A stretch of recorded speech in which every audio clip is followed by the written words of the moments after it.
ہمارے پیارے اور آخری نبی صلی اللہ تعالیٰ علیہ وسلم کا فرمان علی شان ہے، روزے اور قرآن بندے کے حق میں سفارش کریں گے۔ روزے کہیں گے، اے میرے رب، میں نے اس کو کھانے اور خواہشات نفس سے دن کو روک دیا تھا، اور قرآن کہے گا، میں نے اس کو راحت میں نیند کرنے سے روک دیا تھا، لہٰذا ان کے حق میں میری شفاعت قبول فرما۔ لہٰذا دونوں کی شفاعت قبول ہوگی۔ سبحان اللہ۔ السلام علیکم ورحمۃ اللہ وبرکاتہ۔ یہ ہوپفلی کہ سب ٹھیک ٹھاک ہوں گے، انشاءاللہ ایمان تندرست و صحت مند ہوں گے، اور یہ خوبصورت رمضان جس میں اللہ تعالیٰ نے اتارا پیارا قرآن۔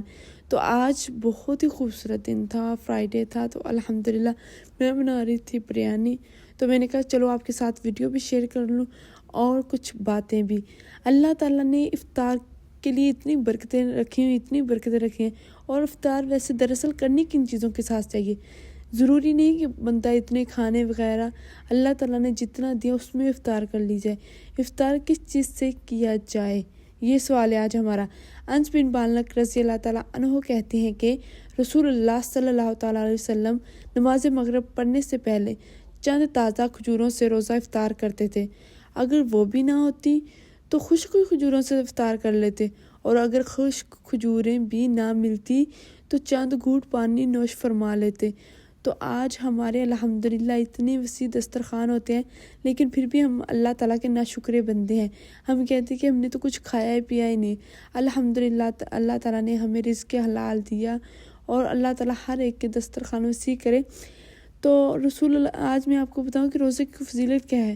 رسول اللہ صلی اللہ تعالیٰ علیہ وسلم نے فرمایا، اس ذات کی قسم جس کے ہاتھ میں میری جان ہے، روزہ دار کے منہ کی بو جیسے کہ ہمارے اکثر اسمیل آتی ہے، اللہ کے نزدیک کستوری کی خوشبو سے بھی زیادہ پسندیدہ اور پاکیزہ ہے۔ اللہ تعالیٰ فرماتا ہے، بندہ اپنا کھانا پینا اور اپنی شہوت میرے لیے چھوڑ دیتا ہے، روزہ میرے لیے ہے اور میں ہی اس کا بدلہ دوں گا، اور دوسری نیکیوں کا ثواب بھی اصل نیکی کے 10 گنا ہوتا ہے۔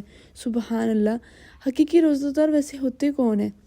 میں آپ کو بتاؤں وہ چند ان کی کوالٹیز، جس کی زبان جھوٹ، بیہودہ گوئی یعنی کہ جیسے کہ ان باتوں سے پاک رہے، گالم گلوچ اور غیبت سے محفوظ رہے، جس کی نگاہیں اللہ کی حرام کردہ اشیاء اور نامحرم کو دیکھنے سے بچی رہیں، جس کے کان موسیقی اور ڈھول بازوں کی آوازوں سے محفوظ رہیں یعنی کہ گانے بازی سے، جس کی شرمگاہ فحش اور شہوت کے کاموں سے بچی رہے، اور جس کے تمام اعضاء جوارح گناہوں سے رکے رہیں۔